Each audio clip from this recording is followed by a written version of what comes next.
Oui, oui, quel retour. Bien sûr que ce t-shirt est de nouveau là, et on lâche un dab, mais bien sûr, vous connaissez l'histoire. Et aujourd'hui, on va parler d'Apple. Et oui, cette fameuse marque que j'ai pas besoin de présenter parce que tout le monde la connaît. Et on va parler de son nouveau téléphone, bon, pas si nouveau par rapport à cette vidéo, mais son dernier téléphone, l'iPhone SE 2020. Et oui, ça fait déjà 2 ans qu'on attend cet iPhone SE 2, donc 2020, Apple l'a appelé. Et enfin il est sorti, et est-ce qu'il est bon? On va répondre à cette question. Alors on commence à avoir l'habitude, à chaque fois qu'Apple annonce un nouveau téléphone, tout le monde crie au génie. Et est-ce que c'est vrai cette fois-ci? Je pense que non. Mais bon, je vais essayer d'être gentil avec ce téléphone SE 2020, surtout que je commence à me faire une réputation anti-Apple, alors que je ne suis pas totalement. Alors déjà, le premier bon point, c'est qu'il a l'A13 Bionic, la puce la plus puissante possible sur un smartphone actuellement, la même que sur l'iPhone 11, 11 Pro et 11 Pro Max. Donc franchement, niveau performance, on est au top. Même s'il n'y a pas la 5G, et je vous expliquerai pourquoi après, c'est un peu grave. Alors, l'argument que tout le monde utilise pour défendre cet iPhone SE 2020, c'est l'excellente finition. Oui, elle a une excellente finition, un très bon verre, très bon aluminium, très bon assemblage, tout est bon de la finition, même excellent.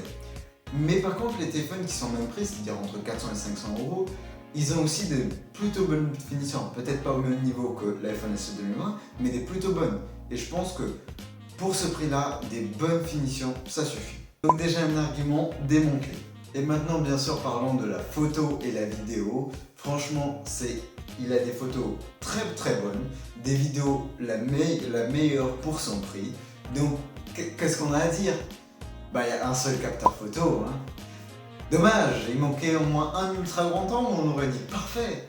Parce que aujourd'hui, avoir un seul capteur photo dans ce segment de prix, c'est un peu radin quand même, non Apple? Troisième bon point, démantelé. Et dernier bon point, enfin je compte ça comme un bon point, c'est qu'il est compact. C'est l'un des téléphones les plus compacts qu'on peut trouver en 2020. Enfin c'est même le plus compact. Mais ce format compact apporte beaucoup de défauts. Et on arrive aux défauts. Oui, les qualités sont déjà finies. Désolé, j'ai essayé d'en chercher. Bon, allez, passons.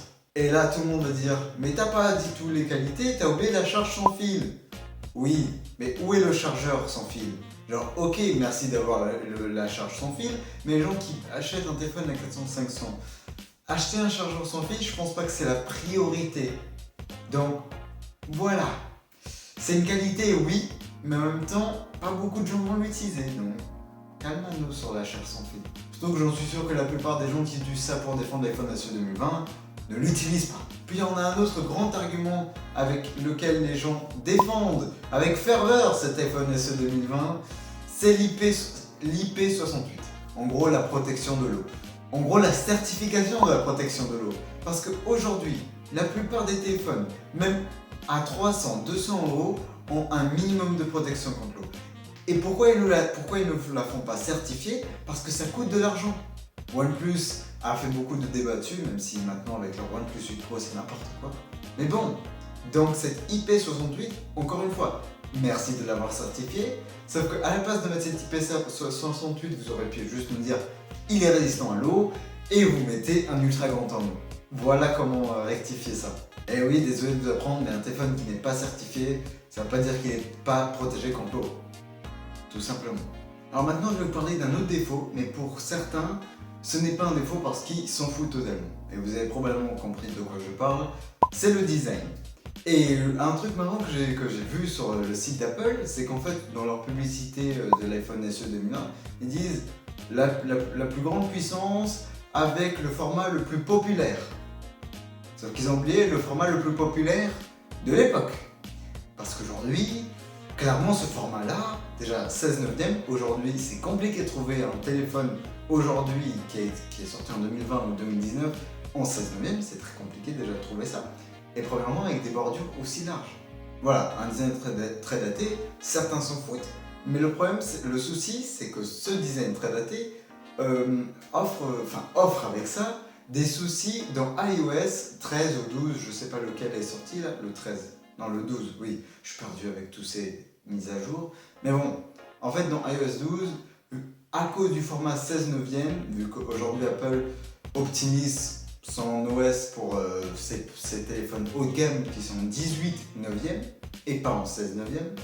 Et donc l'iPhone SE 2020 a quelques problèmes d'optimisation avec les textes et tout ça. Ah, l'écran, comment vous dire? Oui, Apple gère ses écrans LCD, c'est l'un des meilleurs dans son métier, clairement.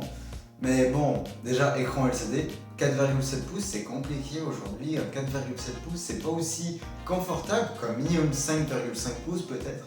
Ou 5,4 pouces déjà, ça serait bien. Donc voilà, 4,7 pouces.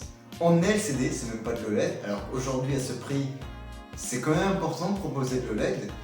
Et en plus, avec ça, qu'est-ce que je vais vous proposer? C'est même pas du Full HD, c'est de l'HD. Donc vraiment, aïe, ça fait mal, ça pique les yeux. Bon, en vrai, j'exagère un peu. Oui, c'est un écran potable, mais ce n'est pas un bon écran. Partout où on vous dit c'est un bon écran, c'est faux. Aujourd'hui, la plupart des téléphones à 200 € ont un meilleur écran que celui-là. Bon, j'exagère peut-être 300 €. Voilà. À partir de 300 €, vous avez des meilleurs écrans que celui-ci. Et là, vous dites, bon, ça va, c'est des défauts qui peuvent être. Genre, c'est pas grave. Mais là, on va parler d'un truc qui rend le téléphone inutilisable. J'arrive carrément pas à le dire. Alors, un téléphone compact, oui, c'est bien. Mais pour une batterie de 1820 mAh, alors qu'aujourd'hui la plupart des téléphones proposent minimum 4000 mAh, même avec iOS et la puce Bionic A13, ils se foutent de notre gueule. Sérieusement, 1820 mAh. Ce chiffre-là, on l'a pas vu depuis beaucoup trop longtemps. Et ils nous le ressortent comme ça. Et pourtant, on a déjà vu avec le Pixel 4 qu'une mauvaise batterie, une batterie médiocre rend le téléphone inutilisable. Et bah c'est la même chose avec l'iPhone SE 2020. Parce que dommage, s'il n'y aurait pas eu ce problème de batterie et qu'il aurait une batterie juste moyenne, ce téléphone-là aurait pu passer, sans souci. Ça aurait pu être un téléphone recommandable. Mais à cause de sa batterie, non. Et en plus, comme si ça suffisait pas, le chargeur fourni dans la boîte, c'est un chargeur 5 watts. On se fout clairement de votre gueule, désolé, mais clairement. On t'offre un téléphone avec une batterie médiocre et on t'offre un chargeur médiocre. Allez, utilisez votre téléphone 2 heures par jour. Aujourd'hui, c'est son téléphone 2 heures par jour. La plupart des gens ne le font pas, c'est plus quand même. Regardez combien vous décidez. Alors je pense que j'ai déjà bien démonté ce téléphone, mais j'ai envie d'en faire plus. Donc allez, continuons à le démonter. Alors un argument que tout le monde aime bien utiliser pour défendre ce téléphone SE 2020, c'est que c'est une porte d'entrée à iOS. Ce coup-ci, c'est une porte d'entrée à iOS. C'est devrait avoir de la 5G pour tenir longtemps parce que la A13 Bionic devrait offrir une longévité de 4-5 ans. Sauf que la 5G, c'est quand même le futur, non? C'est dans 1 ou 2 ans déjà. Donc mettez de la 5G. Deuxièmement, la batterie sera tellement nulle dans 1 an que tu ne pourras même plus l'utiliser. Tu devras déjà remplacer la batterie. Et oh mon dieu, que ça coûte cher. Oui, je parle bien des remplacements de batterie d'iPhone. Je parle même pas du design qui sera tellement daté parce que les téléphones du futur, enfin les téléphones dans 1 ou 2 ans, bah, ils auront déjà les appareils photo dans l'écran. Donc c'est un peu tard quand même. Hein. En concurrence, il a des téléphones incroyables. Oui, je parle bien de téléphones de 2019. Des téléphones de 2019, même 2018, aller chercher des téléphones de 2018, ils seront mieux que ce téléphone. Et je vous donne un exemple. Le Realme X2 Pro. Bientôt je vais vous faire une vidéo de Realme parce que c'est une nouvelle marque. Il y a beaucoup de choses à dire dessus. Ça arrive. Le Realme X2 Pro. C'était le téléphone acheté en 2019. Et je pense aussi que ça sera le téléphone à acheter en 2020. Pourquoi? Il a un écran OLED. Ça a battu l'iPhone SE. 90 Hz comme si ça suffisait pas. Voilà. Un chargeur de 50 watts qui se charge en 30 minutes. Et oui, vous avez bien entendu. En plus, avec ça, une batterie de 4000 mAh qui tient très bien la journée, franchement. Oui, les finitions ne sont pas les meilleures, mais elles sont assez convenables.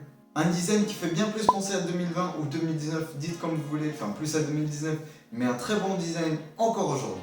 Oui, je sais, les gens qui détestent l'encoche, moi-même je me disais, je pourrais jamais utiliser un téléphone à encoche, je l'ai et on l'oublie totalement.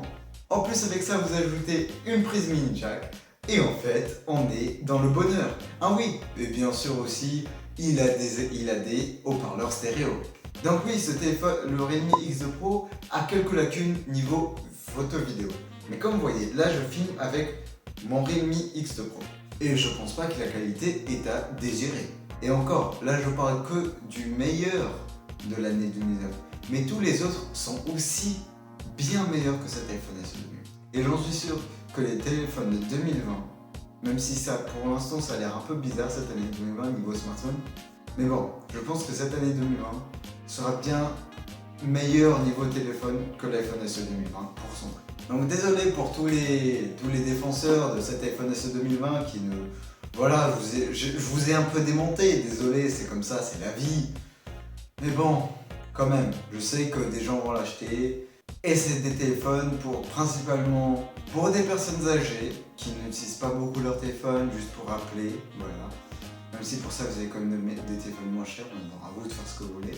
Donc voilà, cet iPhone SE 2020, tout le monde dit il a un public très ciblé. Moi je pense qu'il a aucun public. À vous de me dire votre avis dans les commentaires, de vous abonner, de liker.